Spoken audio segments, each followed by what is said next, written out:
नमस्कार दोस्तों, education hub में आपका स्वागत है।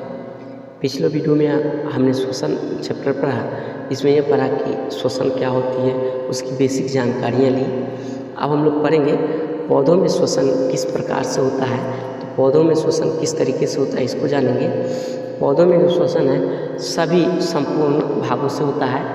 पौधों में श्वसन गैसों का आदान प्रदान शरीर की सतह से विसरण की प्रक्रिया द्वारा वायुमंडल से विसरण की प्रक्रिया द्वारा होती है और वायुमंडल से ऑक्सीजन युक्त हवा जो है पौधों में जो है विभिन्न भागों से प्रवेश करता है। जैसे पत्तियों के रंध्रों द्वारा, जो पत्तियों में जो रंध्र पाए जाते हैं, पत्तियों में जो मेन किसी भी पौधे की जो पत्ती होती है उसमें जो मेन छिद्र पाए जाते हैं वही रंध्र कहलाता है। तो पत्तियों में रंध्रों के द्वारा पुराने वृक्ष में जो छाल होते हैं उस पर जो छिद्र पाए जाते हैं वो वातरंध्र कहलाते हैं और वृक्षों के जो तने होते हैं उस पर वातरंध्रों द्वारा उसके बाद अंतर कोशिकीय स्थानों के द्वारा पौधे में प्रवेश करती है। इसके अतिरिक्त पौधों के जड़ों में जो मूल रोम पाए जाते हैं उसके द्वारा भी श्वसन होता है।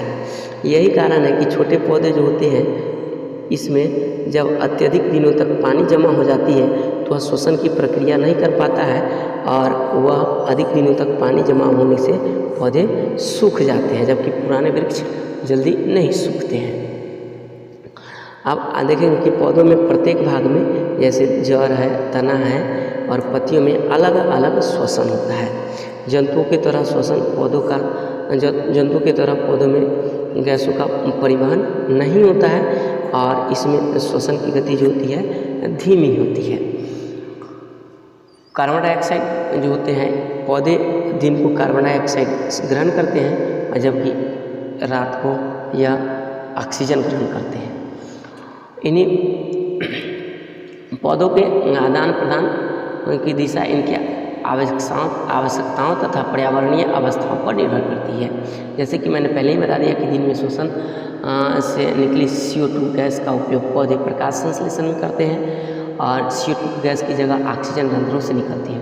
रात्रि में चूँकि प्रकाश संश्लेषण प्रक्रिया नहीं होती है अतः यह श्वसन में CO2 गैस रंध्रों द्वारा लेती है।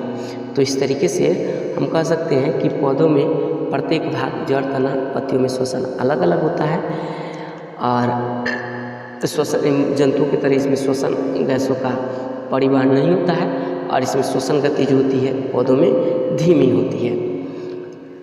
अब हम जंतुओं में श्वसन गैसों के बारे में बात करें तो हम जंतुओं में श्वसन गैसों के आदान प्रदान कैसे होता है तो इसके बारे में आप जानेंगे। तो निम्न श्रेणी के जंतुओं जैसे एक कोशिकीय जीवों में अमीबा है, पैरामीशियम है, इस सभी में कोशिका झिल्ली से विसरण के द्वारा श्वसन होता है। ठीक उसी तरीके से जो एक उच्च श्रेणी के जो एक कोशिकीय जीव होते हैं जैसे हाइड्रा है, इसमें भी विसरण के द्वारा ही श्वसन गैसों का आदान प्रदान होता है। अब हम देखेंगे उच्च श्रेणी के जंतुओं में श्वसन के लिए एक विशेष प्रकार के अंग पाए जाते हैं जो श्वसन अंग कहलाते हैं। अब जंतुओं में पाए जाने वाले श्वसन अंग मुख्यतः 3 प्रकार के होते हैं।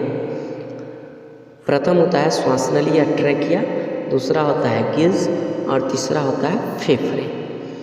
तो श्वासनली या ट्रैकिया जो होता है एक खुली परिसंचरण तंत्र होता है, शाखित होता है और इसमें हवा भरी रहती है जो उनके सीधे उत्तक के संपर्क में होता है और एक भाग जो होता है शरीर की सतह पर स्वार रंध्र द्वारा खुलते हैं जो एक शरीर की सतह पर एक छिद्र होता है।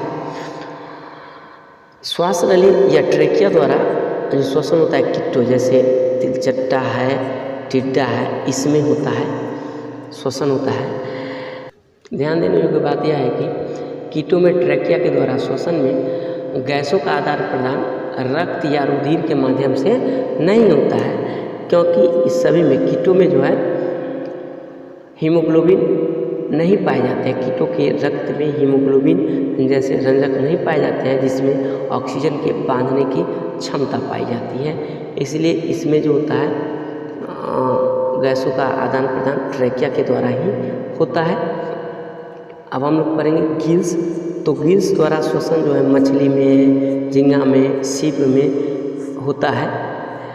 गिल्स जो होती है मछलियों में पाए जाते हैं, जो मुख गुहा के पीछे होती है और यह एक चौड़ी थैली में बंधे होते हैं जो आँख के पीछे और दोनों ओर से पाए जाते हैं। ऐसे गिल्स पट्टिकाएँ कहते हैं और ये इस तरीके से शाखित होते हैं, मछलियों में पाए जाते हैं और दोनों तरफ से पाए जाते हैं। इसी को हम लोग गिल पट्टिकाएँ कहते हैं और जिसमें गिल्स पाए जाते हैं इसको गिल पोस्ट कहते हैं। मछलियाँ जल में घुले ऑक्सीजन गिल्स के द्वारा रक्त वाहिनियों में स्थित रक्त में चला जाता है तथा रक्त का कार्बन डाइऑक्साइड जल में चला जाता है।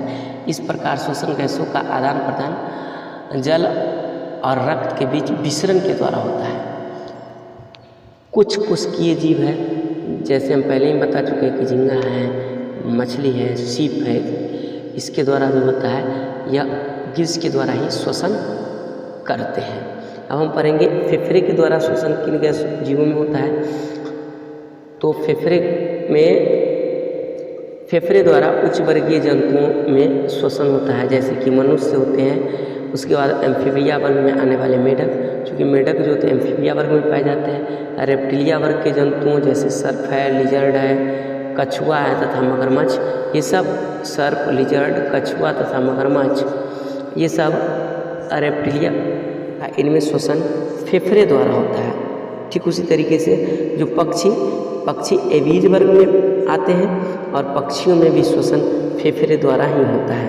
मैमिलिया वर्ग के जंतु जैसे मनुष्य हैं तथा वे सभी जानवर जो अपने बच्चों को दूध पिलाते हैं उसे मैमिलिया वर्ग में गिना जाता है और ये सभी फेफड़े द्वारा श्वसन करते हैं। तो अगले वीडियोज में हम आपको बताएंगे कि मानव में किस प्रकार से श्वसन होता है और उसके श्वसन तंत्र कैसे हैं। Thank you.